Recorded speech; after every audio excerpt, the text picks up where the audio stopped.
안녕하세요. 해외에서 오랫동안 한국대 입시를 준비한 학생들을 지도인 경험 바탕으로 이 특례 입시를 중심으로 해서 이 한국대 입시와 관련해 가능한 정확한 정보를 전달드리기 위해서 노력하고 있는 옹글리쉬의 옹인환입니다. 자, 오늘은 IB 국제학교 학생들의 입시 대비 전략이라는 주제로 영상 준비했는데요. 아마 이제 최근에 해외에 있는 국제학교 중에서 아마 이제 가장 많은 다수의 학생들이 다니고 있는 학교가 이제 IB 과정 운영하는 학교라고 할 수 있을 텐데요. 이전에도 보면 여러 가지 성적대별로 최상위권 학생들, 차상위권 학생들, 중위권 학생들, 하위권 학생들, 아니면 이제 영미권 국제학교, 로컬 학교, 한국 제한국학교 이렇게 학교별로 여러 가지 카테고리 나누어서 이제 대학 입시 준비 전략에 대한 설명을 드리는 영상을 준비했었는데요. 오늘은 이제 아마 이제 오늘부터 우리 영미권 국제학교라고 큰 카테고리에서 속한 학교들 중에 IB 과정 운영하는 학교도 있을 것이고, AP 학교, 흔히 말해서 보통 A레벨 학교, 이외에도 여러 가지 형태 학교들이 있을 텐데, 오늘은 아무튼 그 중에서도 현재 현 시점에서 해외에 있는 우리 한국 학생들이 중에 가장 많은 학생들이 공부하고 있는 IB 과정 운영하는 국제학교, IB 과정 공부하는 학생들의 입시 대비 전략이라는 부분에 포인트를 두고 설명을 드리는 시간을 가질 겁니다. IB 같은 경우에는 그 학생의 어떤 평가하는 방식이나 이렇다면 좀 주관적인 평가라고 할까요? 흔히 말했을 때 보통 이제 IB가 인터내셔널 바칼로레아죠. 이 바칼로레아가 여러분들이 흔히 알고 있는 것처럼 이 철학, 어떻게 보면 이제 글을 쓴다, 글로써 학생을 평가한다거나, 아무튼 그런 어떻게 보면 우리가 단순 암기라거나 아니면 어떤 보면 그런 우리 특히 미국식 교육, 우리가 보통 얘기하는 AP 교육, 우리 한국 교육하고는 좀 다른 부분이 있죠. 이 결이 다르다 보니까 그만큼 어떻게 보면 그 평가하는 방식이나 아니면 그 성적에 나오는 어떤 그러한 파이널적인 결과 이런 부분에 다양한 변수가 존재하고, 또 대학에서 평가할 때 어떤 선을 칼로 우리 보통 무베릿이라고 하나요? 어떤 딱 그냥 잘라서 어떤 우리 대학 수학능력 시험에서 어떤 우리 국내 입시에서 몇 등급 그게 소수 단위까지 정확히 끊어가지고 어떤 입학 성적 입결을 경량 준 것과 같은 형태로 이 IB가 똑같이 그렇게 적용되지 않다 보니까 IB를 준비한 데 있어가지고 아마 이제 그러한 여러 가지 오해들 아니면 궁금한 부분들 발생할 수 없는, 어떻게 보면 좀 더 포괄적으로 어떻게 설명을 할 수밖에 없는 그런 부분이어서 제가 오늘 영상을 준비하기 앞서가지고 좀 고민을 많이 했었어요. 예전에도 이 IB 과정을 해서 공부한 학생들이 워낙 제가 이제 많이 접하게 되고, 제가 개별 상담을 통해서 상담하는 학생들 같은 경우도 IB 과정에 있는 학생들이 자연스럽게 많다 보니까 한번 영상을 준비하겠다 마음 먹었다가도 조금 어떻게 보면 조금 괜히 논란의 여지가 많다거나 아니면 좀 더 어떻게 보면 너무 두리뭉실한 말씀을 드릴 수밖에 없는 상황이 되지 않을까 해서 고민했었는데요. 그럼에도 불구하고 우리 학부모님 학생들 관심이 많을 수밖에 없는 주제이기 때문에 오늘 하는 대로 준비했고요. 또 너무 내가 디테일한 내용들 설명들이 너무 길어질 거기 때문에 너무 자세한 내용까지 설명을 드리지 않을 겁니다.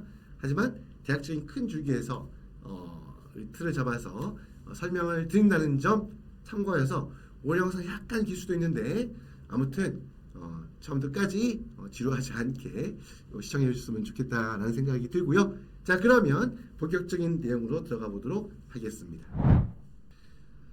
제가 가을 감기 영향이 좀 남아 있어 가지고요, 약간 목소리가 불편할 수도 있다, 아니면 중간에 좀 기침이 나올 수도 있다, 조금 시청하기 앞서서 좀 감안해 주실 것을 부탁을 드리고요. 자, 본격적인 내용을 보겠습니다. 썸네일 보니까 이게 우리 그 주성규 선생님이 IB만 하면 뭐든 다 오케이다라고 이제 그 코멘트 달아주셨는데요. 이제 흔히 이제 이게 상당히 많은 분들이 오해하고 있는 부분 중에 IB가 한국대 입시에 있어가지고 가장 유리할 것이다. 꼭 IB를 해야지만이 한국대학의 상위권 대학 입학할 수 있다. IB 성적은 무조건 받아야 된다. 그렇지 않으면 문제가 발생한다. 이렇게 이제 오해하는 경우들이 좀 많거든요. 그래서 아마 이제 그런 부분들 오해하지 마시라는 의미에서 썸네일에 담겨 있고 잠깐 소개해드리고요.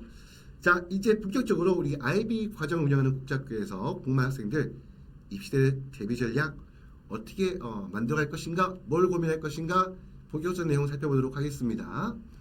자, 첫 번째 제가 IB 과정에서 의미 있는 성과를 남기기 위한 조건이라는 걸 알아봤는데요. 아마 이제 이거는 이 부분은 IB 학교 국제학교 선택하는 데 있어가지고 우리 자녀가 IB 과정 학교를 선택해서 공부할 것인가 말 것인가 고민할 때 그 내용 중에 이제 어떻게 보면 조금 많이 참고하라고 여러 차례 말씀드렸던 내용 다시 한번 정리한 건데요. 자, 아시다시피 말씀드렸던 것처럼 IB라는 것은 인터내셔널 바칼로레아입니다. 프랑스에 있는 바칼로레아라는 그 시험이 이 형태로 이제 국제적으로 전 세계에 있는 모든 학생들이 공부해서 그 과정을 통해서 평가를 받을 수 있도록 만든 제도인데요. 아무래도 이제 바칼로레아 영향을 받다 보니까 이게 아주 논리적인 깊이 있는 논리적인 사고 능력 바탕으로 답안, 그러니까 뭐 에세이라든가 시험에 답안을 써내야 되는 그런 형태의 교육과정, 평가과정입니다. 그렇기 때문에 아무래도 어린 시절부터 다양한 분야에 대해 폭넓은 독서 경험을 갖춘 학생들한테 좀 유리합니다. 그렇기 때문에 그 책을 읽는 걸 좋아하는 친구들한테 어떻게 보면 책을 읽는 걸 좋아하니까 책을 많이 읽었겠죠.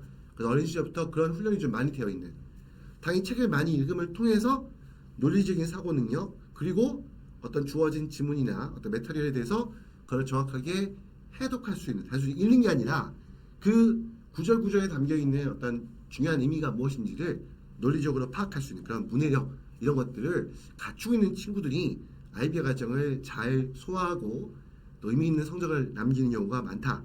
이 부분 첫 번째 말씀을 드리고요. 그리고 두 번째는요, 영어 실력입니다.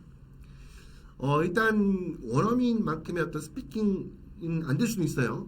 우리 스피킹이라는 부분은 좀 아무래도 이제 특히 뭐 그거는 이제 우리가 외국인이잖아요. 영어에란 사용하는 입장에서 영어라는 관점에서 봤을 때는 그만큼 스피킹 원어민만큼 아닐 수 있다 하더라도 최소한 올렸다 보면 IB 과정에서는 교육 과정에서는 굉장히 과목별로 뭐 2편 이상의 어떤 에세이를 쓰게 된다거나 뭐 우리 스탠디드 에세이라고 하는 것도 쓰게 되고, 그리고 마지막 시험 파이널 테스트 시험도 글을 쓰는 겁니다. 논술 중에 영어로 된 논술 시험입니다. 그리고 그 교육 과정을 이행하는 데 있어가지고 무수한 프레젠테이션을 하게 됩니다. 당연히 영어로 하게 되겠죠. 그렇기 때문에 우리 아이가 IB 과정에서 정확히 평가를 받기 위해서라고 한다 그러면 최소한 기본적인 스피킹, 라이팅 실력은 갖춰져 있어야 될 거고요. 그리고 당연히 우리 보통 좀 다른 이야기지만 보캐블러리가 약하면 이 라이팅, 왜냐면 아이가 알고 있는 그러한 어휘력이 부족하다 보면 내가 아무리 깊이 있고 정확하고 폭넓은 지식과 상식과 경험을 갖고 있다 하더라도 정확히 표현할 수가 없는 거죠. 자, 그런 부분이기 때문에 이걸 잘 표현해야 되거든요. 그렇기 때문에 기본적으로 스피킹, 라이팅, 보캐블러리, 뭐 리딩, 이게 전반적인 영어 실력이 굉장히 깊이 있는, 그래서 어떻게 보면 좀 국제학교를 조금 어린 시절부터 오랫동안 다녔던 친구들이 선택하기에 적합한, 그래서 반대로 뒤집어 생각하자면 기본적인 영어 실력이 좀 부족하면 IB 과정에서 어려움을 좀 겪을 수가 있습니다. 아무튼 그러한 폭넓은 깊이 있는 영어 실력이 갖춰져 있나, 이게 두 번째고요. 그럼 세 번째는 어려운 과정도 도전해서, 특히 나중에 이제 과목 선택에 대한 얘기 할 때 좀 자세히 말씀을 드릴 건데, 전공 적합성, 우리 국내 대학들은 특히 계열 적합성은 전공 적합성 굉장히 중요하게 생각하고 실제 평가에 중요한 요소로 작용을 합니다. 그럴 때 단순히 총점만 높이기 위해서 쉬운 과목도 선택하는 거, 그건 뭐 뒤로 말씀드리겠지만 대학 입시에 있어 서류평가에서 변별력 가는데 한계가 있거든요. 그럼 결국 뭐냐면 내가 지원하고자 하는 전공과 연관성이 있는 필수 교과에 대해서는 그게 아무리 어렵다 하더라도 그 과목을 하이어 레벨로 선택해서 공부해서 성과를 남겨야 되는 거거든요. 그게 뭐가 필요하겠어요? 기본적 학생이 어려운 과목, 어려운 과정에도 과감하게 도전해서 성실하게 노력해서 성과를 남길 수 있는 그런 밑바탕이 되는 태도가 필요하겠죠. 그런 부분까지 갖춰져 있어야 된다. 이 부분이 세 번째로 이런 케이스들이 IB 과정에서 어떤 의미 있는 성과를 남길 수 있는 그런 학생들이 갖고 있어야 될 기본적인 특징이다 라는 부분을 먼저 설명을 드리고 다음 내용으로 넘어가겠습니다. 자, 다음 다룰 내용은 IB 과정 요하는 국제학교 공부하는 학생들이 최상위권 대학 서류 전형에 합격하기 위해서 어느 정도 성적 수준에 이르렀어야 되는가 하는 걸 한번 소개해 드릴 건데, 일단은 기준은 서울대 심의한팅에 해당하고, 물론 이제 수시 전형을 통해서 3년 특례 학생들도 해고 졸업 수시전을 통해서 서울대에 지원하는 케이스도 있겠죠. 그 외에 뭐 카이스트, 또 우리 외국고 전형이라고 하는 연세대학교, 고려대학교, 뭐 성균관대, 한양대 같은 경우는 뭐 문과의 경우에도 한양대는 문과의 포션이 작다 보니까 선발률이 작다 보니까 문과도 만만치 않게 높게 형성이 되긴 하지만 그래도 좀 더 경쟁이 치열한 한양대 어떻게 보면 간판이라 할까요? 우리 학생들이 한양대를 지원할 때 가장 비중을 많이 두는 그런 이공계 이런 학교들 요거를 이제 여기서 최상위권 서류 전형이라고 이제 분류를 했고 뭐 의대학대 이건 다른 차원이죠. 그래서 여기는 그건 아니고 일단 이 정도 일반적인 그냥 의대학들을 제외한 서울대부터 한양대 이공계 이르기까지 이 대학들에 합격하기 위해서는 일단 IBDP의 IB 디플로마의 파이널 성적이 41점 이상이 좀 안정적입니다. 물론 과목 선택 어떻게 하냐에 따라 또 학생이 갖고 있는 기본적인 여러 가지 다른 요소 때문에 IB 성적, 파이널 성적이 38, 39, 40점인 학생들이 이 학교들이 합격이 불가능한 건 아니지만 그래도 일반적으로 봤을 때는 한 파이널 성적이 41점 이상 되는 성적 갖고 있어야 한다는 부분이고 그리고 단순히 점수만으로 41점 넘는 것이 중요한 게 아니라 그 과목을 구성하는 데 있어서도 내가 지원하고자 하는 전공과 관련된 교과에 그 교과를 하이어로 이수하고 거기서도 그 과목의 성적이 6점 내지 7점이 나오는 그런 성적을 획득한 걸 전제로 했을 때 그 전제를 바탕으로 총합이 41점 이상이라 말씀을 드리는 겁니다. 자 그렇게 되고요. 또 최근에는 IB가 갖고 있는 어떤 공신성에 오늘 다룰 주제는 아니긴 하지만 이 부분에 약간 물음표가 생기다 보니까 요즘 SAT 성적이 상당히 변별력을 좀 많이 가져가고 있는 그런 추세가 있거든요. 그게 입시에 많이 반영이 되고 있는데 또 SAT 시험 자체가 과거에 비해서는 상위권 학생들은 성적을 좀 취득하기 어떻게 보면 상위권의 영어 실력 갖고 있는 친구들은 아니면 상위권의 학습력 갖고 있는 친구들한테는 1500점 이상의 점수를 받는 것이 굉장히 좀 무난해지는 상황이 됐습니다. 이기 때문에 IB 성적, IB 과정에서 공부했다고 해서 고성적만 제출하는 것이 아니라 1500점 이상의 SAT 성적을 제출할 필요성이 좀 높아졌는데요. 그럼 그렇다고 또 보면 SAT 성적이 없으면 무조건 불합격이냐? 그건 아닙니다. 근데 하지만 좀 이 대학들 중에서도 이 안에서도 상위권 학생들한테 경쟁이 치열한 인기 학과들이 있죠. 뭐 경영 미디어 우리부터 문과라고 한다면 경영 계열이라거나 아니면 미디어 커뮤니케이션 그 다음 이제 이과라고 한다 그러면 뭐 소프트웨어 컴퓨터과학 컴퓨터공학 아니면 화학생명공학 뭐 생명공학 화학공학 이런 과들이 있죠. 이런 걸 지원할 때는 경쟁이 치열한 경우에 있어서는 IB 성적뿐만 아니라 거기에 더해서 SAT 성적 1500점 이상 SAT 성적까지 갖출 것을 보통 일반적으로 제가 이제 추천을 드립니다. 자, 이 정도로 성적이 형성이 된다는 걸 말씀을 드리고요. 자, 그러면 이제 IB에서 그러면 아까 제가 말씀드렸던 것처럼 DP 파이널 성적이 41점 이상이었으면 좋겠다라고 말씀드렸고 또 그 과목 구성에 있어서도 어떤 유의할 부분이 있다고 말씀을 드렸는데요. 거기에 대해서 좀 더 이제 구체적으로 말씀드리면요. 자, 서류 전형이 경쟁력 있는 IB 성적 만들기라고 했을 때 일단 좀 화면을 좀 키울게요. 이 부분만. 네. 예. 일단 첫 번째, 단순히 총점만 의식한 과목 구성은 지향한다. 아까 말씀했던 것처럼 보면 제가 이 41점이라고 하니까 어떤 분들이 생각할 때 주변에 또 많은 그 분들이 생각할 때 어느 학교 어느 과는 42점 이상 돼야지 무조건 합격하고 그냥 떨어지더라고 하니까 그러면 내가 그 대학 그 학과 가기 위해서 무조건 숫자적으로 40이라는 점수를 만들어야 되니까 그러면 어려운 과목을 다 피하고 쉬운 과목으로 구성해서 총점을 40이 안 되겠다라는 그렇게 생각하는 분들 다른 계시거든요. 절대 안 됩니다. 그럴 수밖에 없는 이유는 뭐냐면 이 IB 같은 경우에도 과목이 많다고 해도 6과목이에요. 그렇죠, 맞죠? 6과목에 대한 성적을 받고 그 위에 플러스 3점에서 흔히 말했을 때 뭐 TOK나 EE를 통해 가지고 3점을 플러스해서 45점을 구성하는데요. 기본 교과는 6과목이거든요. 학생 한 명이 성적을 취득해서 공부해서 성적을 제출하는 IBDP의 파이널에 기록되어 있는 기재되는 과목은 딱 6개입니다. 그러면 대학 평가관 입장에서 그 6과목의 어떤 특징이라든가 과목 구성 파악하는 게 어려울까요? 어렵지 않습니다. 한눈에 들어오죠. 뭐 저 같은 제가 뭐 입학사정관도 아니고 단순히 입시하고 있는 제 입장에서도 상담을 하다 보면 학생들이 그 보여주는 어떤 6과목의 구성을 보면 또 그 과목 구성에 이게 하이어로 되어 있는지 그게 SL 스탠다드로 되어 있는지 아니면 과목별로 몇 점 성적을 받았는지 사실 그 일목요연하게 금방 한눈에 들어오거든요. 입학사정관분들 입장에서도 그렇겠죠. 단순히 어떤 점수만 생각해서 점수만 높이겠다는 생각으로 뭐 전공과 관련 지원 전공과 관련 엉뚱한 과목들만 공부했다든가 아니면 상대적으로 좀 노력을 조금 적게 해도 성적을 받을 수 있는 과목으로만 구성했다든가 이런 부분들이 담겨 있으면요 아무리 총점이 좋아도 서류 전형에서 좋은 평가를 받을 수가 없고 특히 상위권 대학 인기학과를 지원할 때 경쟁이 치열한 가운데서는 그만큼 그 성적이 변별을 가지기가 어렵다는 겁니다. 그 말은 결국 나아가서 뭐냐면 어려운 과목에 도전해서 치열한 노력의 결과를 입증해야 된다.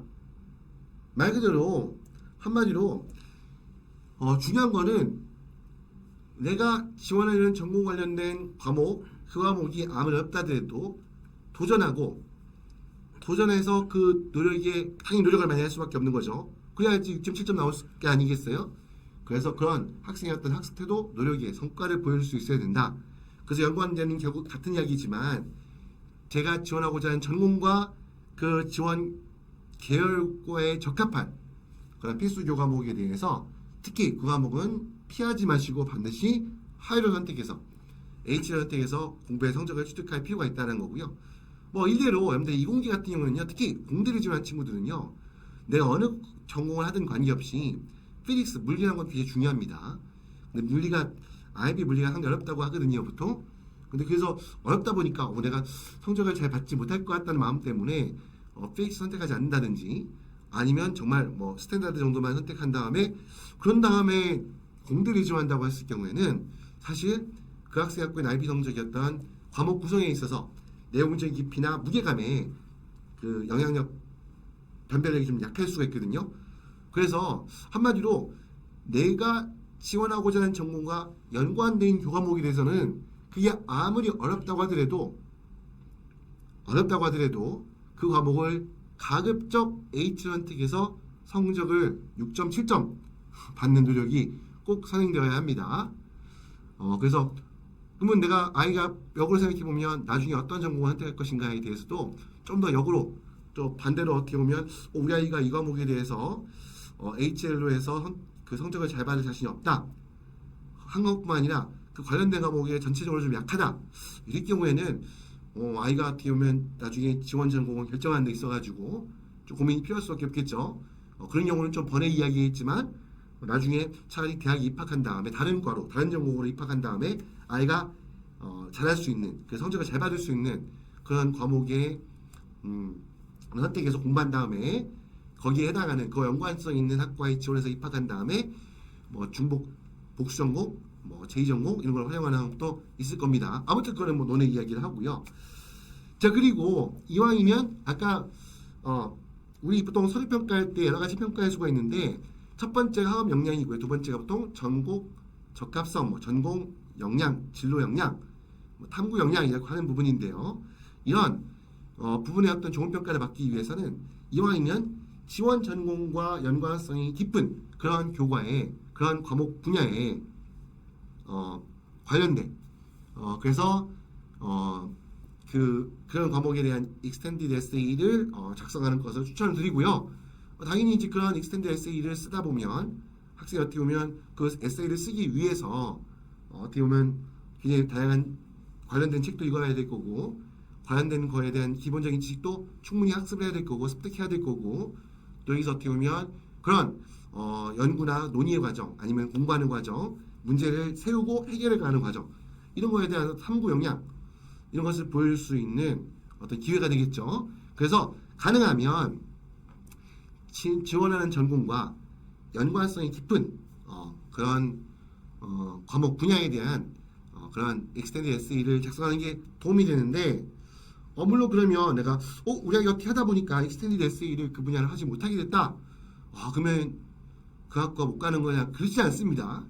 제가 말씀드린 건 뭐냐면 아이가 갖고 있는 우리 기본적으로 IB에서 중요한 거는 IB, DP의 파이널 성적 총합과 거기에 뒷받침되는 전공 관련, 그러니까 지원 전공과 연관성이 높은 그런 과목에 대한 어떤 그러한 성적을 취득하는 게 핵심이 되고요. 거기에서 경쟁력을 좀 더 더한다.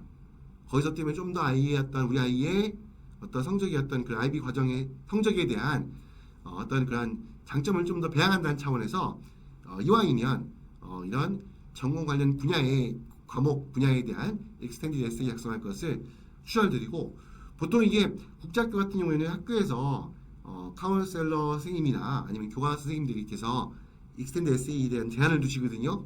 그러니까 뭐냐면 조금 답답할 수 있겠지만 그 과목에 대해서 교과 선생님이 판단했을 때 이 친구는 이 과목에 대해서는 잘하지 못한다, 열심히 안 한다거나 아니면 이 부분에 대해서 적성이 보이지 않는다, 소질이 없다고 판단될 경우에는 가끔의 경우에는, 간혹 경우에는 내가 이런 관련 과목에 엑스텐드 에세이를 작성하고 싶어도 그게 이제 안 되는 경우도 있어요.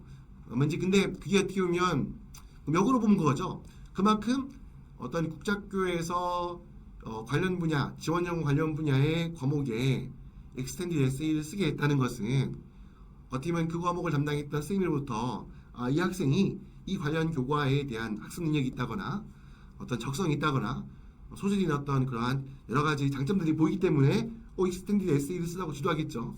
그게 평가관들이 봤을 때 자연스럽게 이 친구는 그러면 이런 우리 과에 지원한 이 친구는 이 과에 지원하기 위한 기본적인 어떤 실력이나 적성 이런 것들을 갖고 있구나라고 또 어떻게 보면 좀 판단할 수 있는 근거가 될 수도 있겠죠.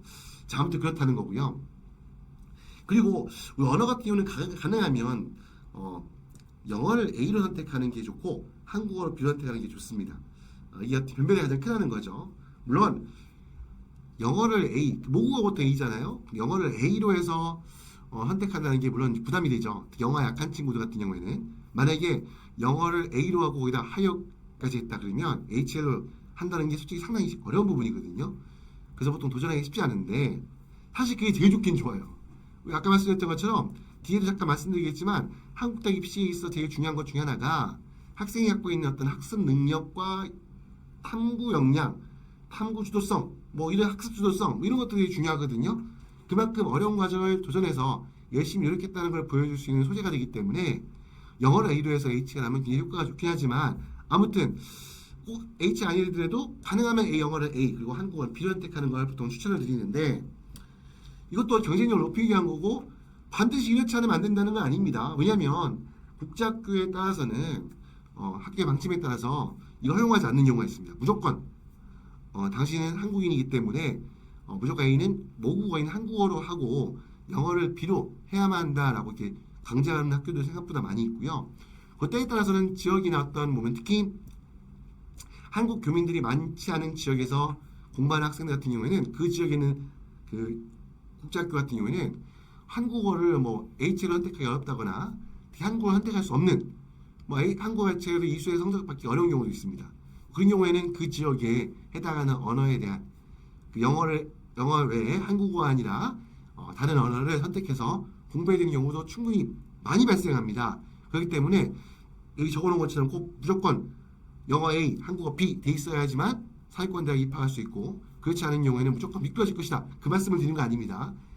가능하다고 한다면 이렇게 하는 게 학생이 갖고 있는 IB 성적의 변별력을 높일 수 있는 데 있어서 도움이 된다는 차원에서 말씀을 드리는 겁니다. 그렇게 이해하시면 되겠고요. 그 다음 마지막으로 IB 성적이 제일 핵심은 파이널 성적입니다. 보통 프레딕 성적이라는 건 보통 입시 그 마지막 파이널 성적이 나오기 전에 교내 평가거든요. 우리 다 아시다시피 그 IB 과정 같은 경우는 A레벨도 마찬가지지만 단순히 어떻게 기본적으로 구성되냐면 학교의 내인 성적 더하기 파이널 시험 성적인 거죠. 그 기억 합산된 게 IBDB의 파이널 성적이잖아요. 그러니까 우리가 치면 학생부와 수능이 결합된 합쳐진 형태거든요. 그게 어떻게 보면 근데 이 프레딕이라는 거는 교내 평가만 반영이 된 거예요. 물론 이제 그것도 교내 평가뿐만 아니라 프레딕을 구성할 때 학교에 따라서는 학교 내 자체적인 어떤 모의 테스트나 평가를 통해서 그 파이널적인 대학이 일어날 것이다라까지 그 어느 정도 이제 반영을 해서 프로젝트 성적을 만들어 약간 정리하는 경우도 있지만 어쨌건 그거는 교내 평가일 뿐입니다. 교내 학생 수가 얼마큼 되느냐 규모에 따라서 국제학교의 규모에 따라서 국제학교에서 공부하는 학생들 어떤 수준에 따라 가지고 또 학교의 어떤 특성이라든지 여러 가지 어떤 그런 상황으로 인해서 프로젝트 성적은 굉장히 자의적이고 주관적일 수밖에 없기 때문에 사실 변별력하기가 상당히 어렵습니다. 그래서 실질적으로 대학 입시에 영향을 줄 수 있는 중요한 성적은 IB, DP의 파일 성적이라는 부분 꼭 반드시 명심하셔야 됩니다. 가끔 파일 성적이 좀 안 좋아서 파일 성적을 내지 않겠다라고 하는 경우도 가끔 있는데요.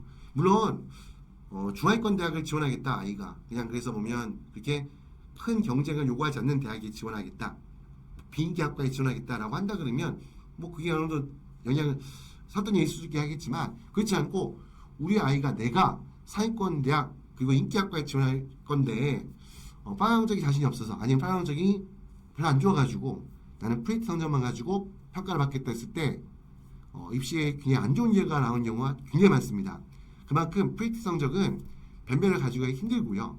그러다 보니까 여러분들 아시다시피 12학기 후기 전형 같은 경우에도 뭐 서울대 같은 경우는 조건부 입학이라고 해서 나중에 추후에 어차피 후기 전형은 파일 성적이 나오기 전에 진행되다 보니까 학생이 취한 프리트 성적으로 학생이 평가해서 기본 선발, 기본 예비 합격을 시켰지만 하지만 파일 성적이 나오면 그 성적을 다시 반영해서 합격의 여부를 결정하는 그러한 컨디셔널이라고 하는 보통 조건부 합격도 거는 경우가 있고요. 뭐 카이스트도 마찬가지입니다. 그렇기 때문에 아무튼 중요한 거는 IB 성적의 핵심은 바로 특히 IB 성적이 서류평가에 있어서 객관적인 학생의 평가는 객관적인 자료로서 변별을 하기 위해서 중요한 성적은 바로 뭐다? 바로 파일 성적이라는 부분 꼭 명심해 주시기를 바랍니다. 자, 그래서요. 얘를 원래 화면에 올리고요. 자, 보면 그 잠깐 제가 말씀했던 것 중에 요 페이지에 말씀드렸냐면 이게 지금 보면 거의 대부분 서류평가를 실시한 대학들의 어떤 보면 학생을 평가하는 서류평가의 기본 구성요소 이게 정리된 내용 중에 항상 등장하는 표현들이 있어 이걸 좀 정리했는데요.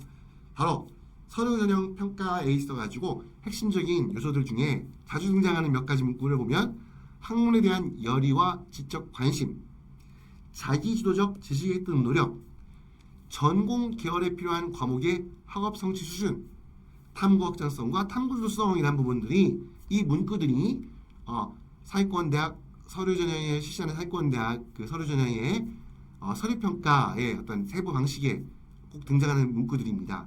사실 이 내용들이 결국은 아까 우리 앞서 제가 IB 과정에서 그 성과를 남기기 위한 어떤 조건 다 연관이 되는 거죠. 그러니까 학문에 대한 열의와 지적 관심, 어려운 과정에 도전하고 이왕이면 내가 지원하는 전공 관련된 과목을 좀 힘들더라도 HL을 선택하고 열의를 보여주고 그 지적 관심을 표현하는 거죠. 그리고 자기주도적인 지식 획득 노력을 당연히 이것도 연관되는 거죠. 그래서 그렇게 해서 그걸 좀 확장돼서 익스텐디드 에세이도 쓰게 되는 거고요. 결국 이제 다 비슷한 이야기입니다. 뭐 전공에 필요한 과목의 학업 성취 수준 이런 부분들 다 정확히 평가합니다.